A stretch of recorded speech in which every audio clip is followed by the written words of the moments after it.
The first time Alice heard the voice, she thought it was the radio. A soft whisper under the static, calling her by name. By the third time, she smashed every speaker in her apartment. But the voice didn't stop. It followed her to the grocery, store, to her job, even into the shower. Always the same phrase, "You left me in the dark." Now she stands in the middle of her childhood home, a house she swore never to return to, and hears the whisper again, louder from behind a locked basement door. Alice Monroe hadn't been back to Coldwater, Michigan in over 12 years. She swore she'd never return, not after what happened that night, not after the trial, not after the institution. But her mother's sudden death left her no choice. The house was hers now, left to her in a will she hadn't known existed. She arrived just after dusk, headlights slicing through thick woods that hadn't been trimmed since she was a teenager. The driveway was cracked and strangled with weeds. The porch light flickered weakly, like the house was wincing in pain. Alice stepped out of the car and pulled her coat tighter. Even in early October, Coldwater bit at the skin. She tried to ignore the tightness in her chest as she climbed the steps, the same creaky steps she'd tiptoed over as a child, trying not to wake anyone. The key turned too easily in the lock dot inside. The air was stale. Everything was covered in thin, dusty sheets like ghosts frozen in time. She stood in the entryway, hearing nothing but the hum of the old fridge and her own breath. She didn't plan to stay long. Just enough to sort through her mother's things, sign a few documents, and put the house up for sale. But that night, as she lay on the same childhood bed, older, warped by years of dampness, she heard it again. A whisper, faint, male, behind. Her, Alice. She sat up so fast the room tilted. Her heart thudded against her ribs like a trapped bird. She told herself it was the wind, but the windows were closed. The house was sealed. She didn't sleep. The next morning, she called her old therapist from Detroit. "I think I'm having an episode," she whispered into the phone. "The hallucinations are back." The voice, "Do you feel in danger?" "No. Just ... unsettled. That it might be stress. Your mother's death, the house, it could be triggering suppressed memories." Alice didn't respond, because that was the thing she didn't remember anything. Not clearly, just flashes. Blood on linoleum. Screaming. Her brother's name. A cold, dark room. The therapist's voice softened. "Alice, you know dissociative amnesia is often protective. The brain shields itself. But maybe this house ... maybe it's time to face what's underneath." That night, the whisper came again. This time, it didn't call her name, It said, "You locked the door. You left me there?" Alice covered her ears. "Shut up! Shut up!" But the voice grew louder, from the basement. And that's when she realized something horrifying. She'd never opened the basement door, and she had no memory of why Alice stood at the edge of the hallway like a diver staring down into dark water. The basement door loomed at the end, its white paint-chipped brass knob, dulled by years of neglect. She hadn't touched it since arriving. She hadn't even thought about it until the voice. She crept forward, the wood beneath her bare feet groaning. The whisper had stopped, but its echo still buzzed in her skull. Each step closer brought a rush of nausea. Not fear, familiarity. Like her body remembered something her mind wouldn't let her see. She reached for the knob. It didn't move. Locked. She exhaled hard. Almost a laugh, like that somehow made sense. Of course it was locked. Of course it was. Back in the kitchen, she rummaged through drawers, old coffee tins, even under the sink. No key. She stood staring at the door for what felt like hours, heart racing, breath shallow. She tried again. Harder. Still locked. That night, the whisper came back. "You left me. It's so dark." Alice bolted upright, sweat soaking her neck. This time she wasn't alone. A shape stood in the corner of the room, thin, still, watching. She scrambled for the lamp. Nothing. The bulb clicked. Lifeless. She flicked her phone's flashlight on and shone it toward the corner. Empty. Just her old desk. A pile of books. A childhood lamp shaped like a frog. Alice squeezed her eyes shut. She could feel it now, her brain slipping. Her therapist warned her this could happen. She'd been diagnosed at 17. Dissociative amnesia with psychotic features. Triggered by trauma, stress, environment. This house was all three. She buried herself in tasks the next morning. Cleaned the living room. Took out trash. Opened windows. A kind of ritual, like scrubbing away layers of history. But the whispers didn't stop. They came in waves now, like radio signals caught between stations. By dusk, she was sitting on the floor of the upstairs hallway, sorting through old photos, and then she found it, a Polaroid. Faded, from the summer of '97. Her, age 10, smiling. Dirt on her cheeks. Beside her, holding a toy truck and grinning wide, was her little brother, Tommy. But something was wrong. The basement door was in the background, wide open.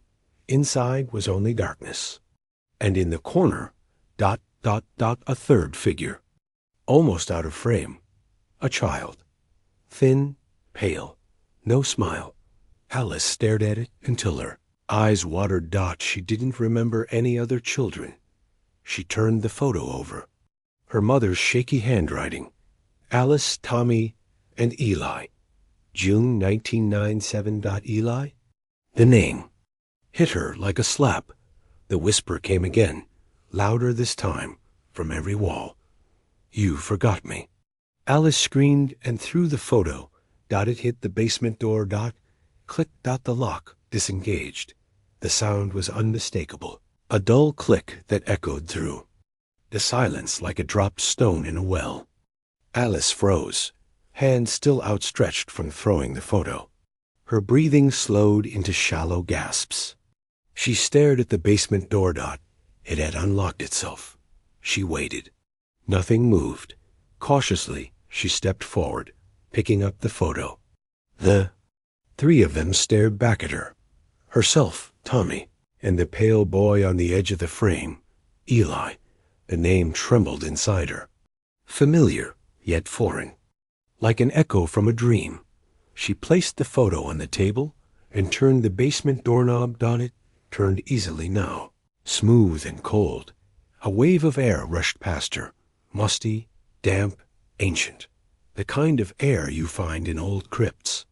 It carried with it a metallic scent, something between rust and rot. She flicked on the hallway light. It sputtered, dimmed, died. Only the flashlight from her phone lit the narrow wooden stairs descending into darkness. She hesitated. The whisper returned, closer. This time, as if it were right behind her ear. Come see what you did. Her hand trembled, but her feet moved forward. Down, one step at a time. Each creak of the old stairs felt like a scream in the dark. The basement hadn't changed. Concrete floors. Exposed beams. Shelves lined with jars of expired preserves. An old freezer. A rusted metal sink, but something was off. A section of the far wall had been patched. Uneven drywall that didn't match the rest of the basement. It looked rushed, like someone had tried to hide something. Recently, her pulse pounded. She walked toward it, flashlight beam trembling.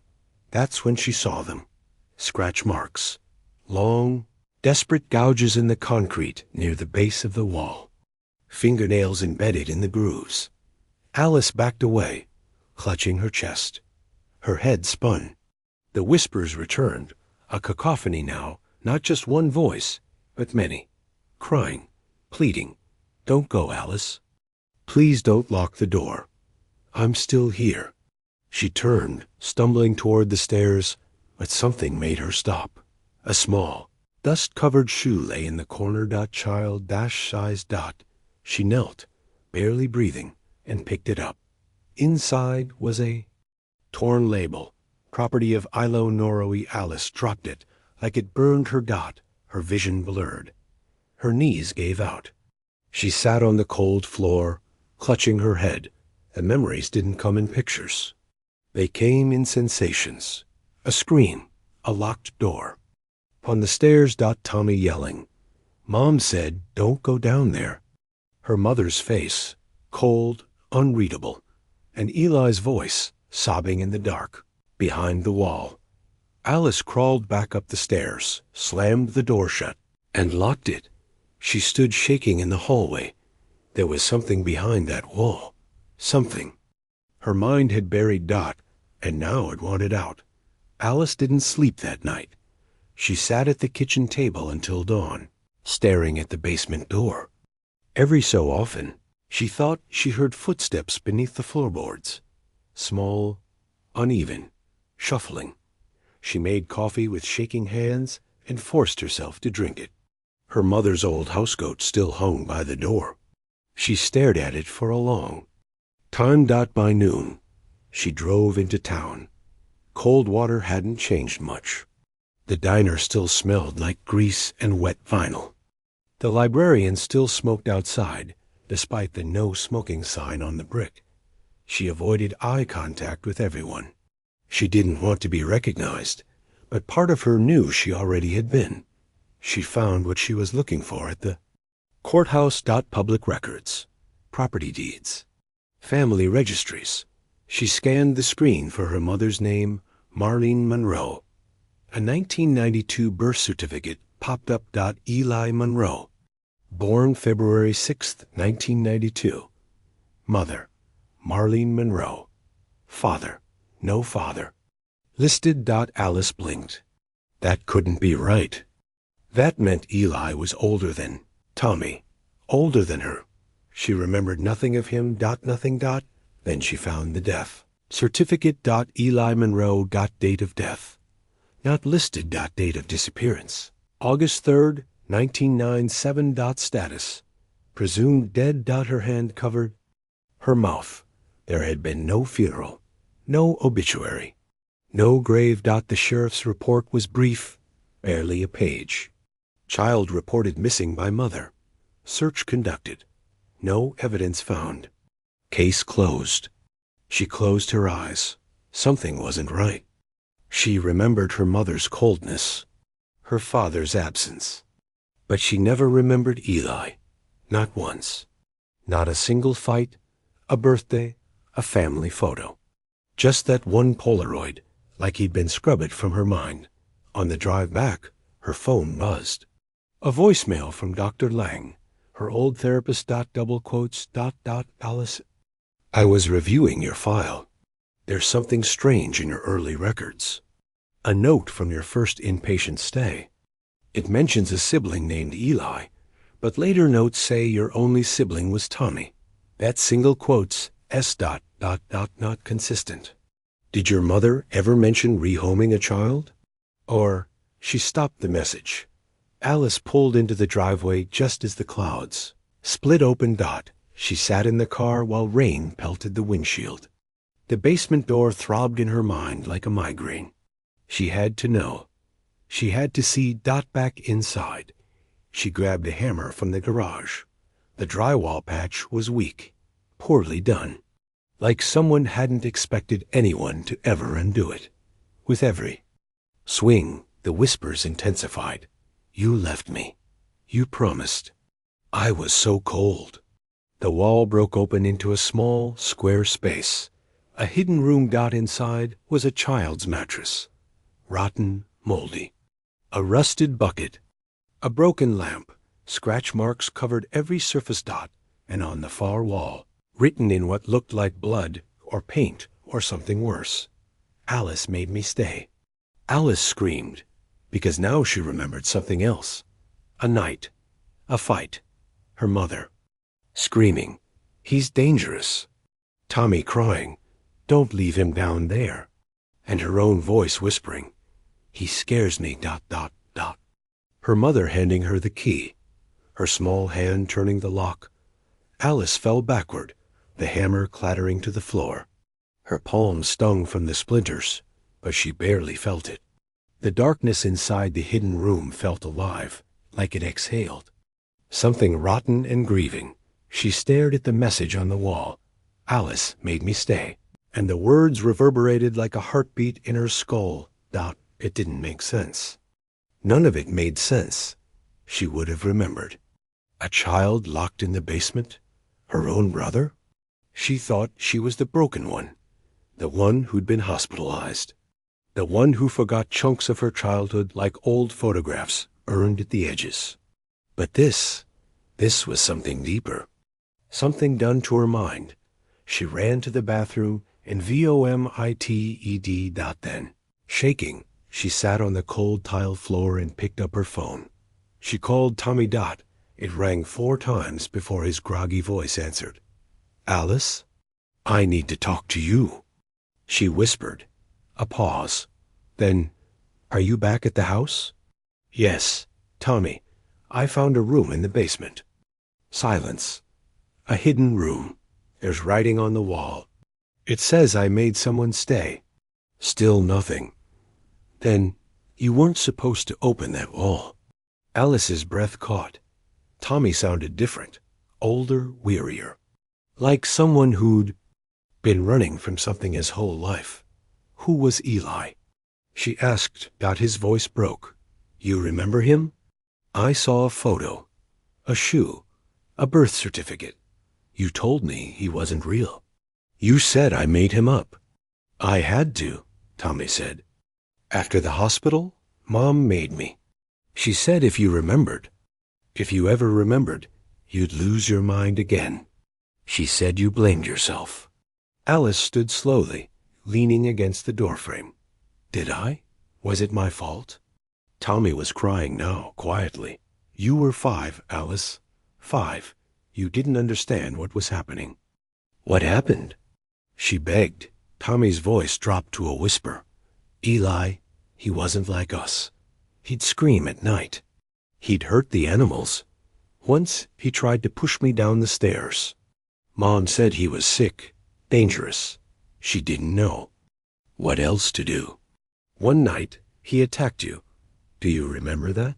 A flash hit her, hands around her throat. A boy's face twisted with rage. She nodded slowly. "After that, Mom locked him in the basement. Said it was for his own good. Said the doctors wouldn't take him. She told us it was just for a while." Alice whispered. "But she never let him out." "She gave you the key to make you feel safe," Tommy said. "You didn't know, Alice. You were just a kid. But he died in there." A long silence. Tommy finally said, "We don't know that." "What?" "We never found a body." "When?" Mom finally broke down the wall years later. It was empty. Just the bed, the writing. Alice dropped the phone. Because now she heard it. Footsteps. Upstairs. Slow. Careful. She wasn't alone in the house. Alice didn't move. She stood in the hallway. Beneath the attic, frozen like prey. The footsteps above were deliberate. Not the scurrying of an animal. No, this was slower, heavier, like someone pacing. Or waiting. She picked up the hammer again. The silence stretched, thick and unbearable. Then another step. Closer too. The attic door. She forced herself up the stairs. Each one creaked under her weight, echoing in the stillness. At the top, she paused beneath the attic hatch. The pole string hung like a noose. Her hand trembled as she tugged it. The stairs dropped open with a groan. She climbed up. The attic was dark. Her phone's flashlight cut across dust-choked rafters and stacks of forgotten boxes. The smell was unbearable. Mold, sweat, something sour. Alice. The voice came from the corner. Not a whisper this time. A voice. A child's. She turned the light. There, crouched in the corner, knees pulled to chest, was a boy. Or what used to be a boy. His limbs were too thin. his skin pale and waxy, eyes sunken, black as oil. He wore a torn t-shirt, faded letters barely legible. Coldwater Elementary. Alice's knees buckled. Eli? He looked at her, Dot, and smiled. You? Finally remembered.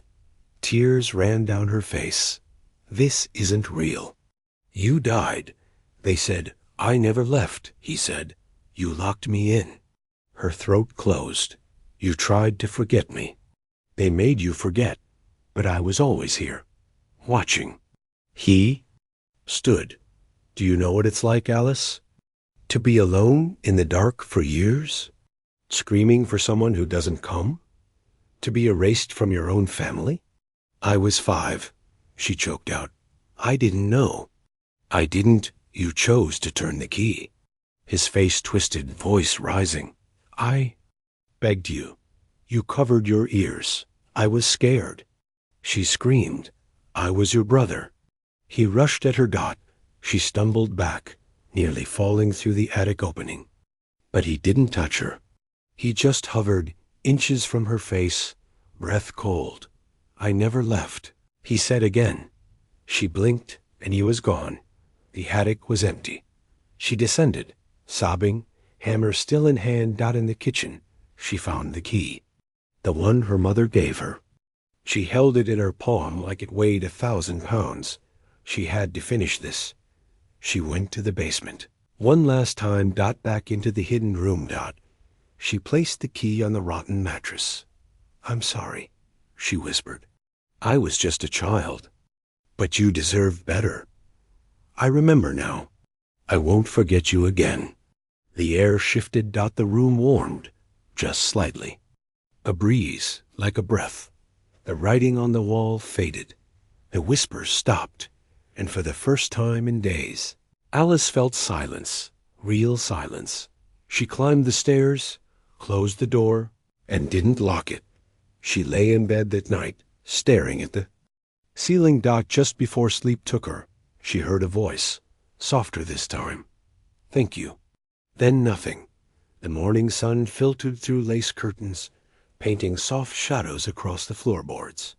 For the first time in a week, Alice woke up, without sweat on her neck or voices in her ears. There was peace. A heavy, fragile kind of peace, like a truce after a long, bloody war. She walked through the house slowly, touching the walls, the windowsills, the photos she'd once boxed away. Everything seemed ... lighter. The air smelled like dust and old lavender. She even smiled once, briefly. But peace can be deceptive. That afternoon, she drove into town again. She wanted answers, final ones. If Eli had been erased from her memory, then someone had done it, intentionally. She returned to the psychiatric hospital where she'd been committed at 17. The records were harder to access, buried under layers of bureaucracy. But after 3 hours of quiet insistence and her attorney on the phone, they relented. What she found chilled her. Dot in her first intake file. The attending psychiatrist had written, patient exhibits signs of dissociative identity fragmentation. References a sibling, Eli, believed to be a delusion. Family confirms only one brother. Recommendation: memory suppression protocol to reduce psychotic episodes. Memory suppression protocol. Alice sat frozen in the file room. They hadn't just treated her. Trauma. They'd erased it. With her mother's consent, Eli hadn't been forgotten by accident. He'd been removed. That night, she returned to the house. The basement door was open. Just slightly. She descended, breath held. The hidden room was still there. But the writing on the wall was back. This time it said, I didn't die. Alice staggered back. She scanned the room. The shadows. The mattress. Something felt wrong. Incomplete. She pulled her phone out. Called Tommy again. Did Mom ever say what happened after Eli disappeared? Tommy sighed. She told me to forget. She said he ran away, but she was lying. I knew it. I always knew it. She didn't just lock him up, Alice said. No. She had him erased. From both of us. Silence. Tommy, what if Eli didn't die down here? What if? What if she took him somewhere else? He was quiet for a long time. Then he said, "You should check her storage unit." Alice blinked. What? She had one, out past Harper's. Bridge. She'd go there once a month. I never asked. Alice didn't sleep at dawn. She drove. The storage facility was almost abandoned. Vines wrapped around chain-link fences. The keypad rusted. Unit 213.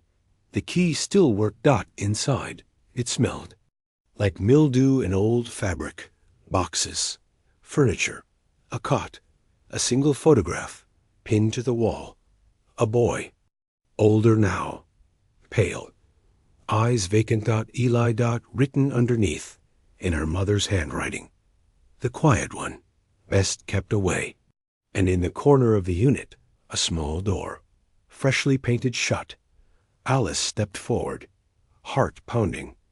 Inside that door, she knew was the truth. Not just about Eli, but about her mother. About what she'd really done. And whether Eli was still in there. She reached for the handle.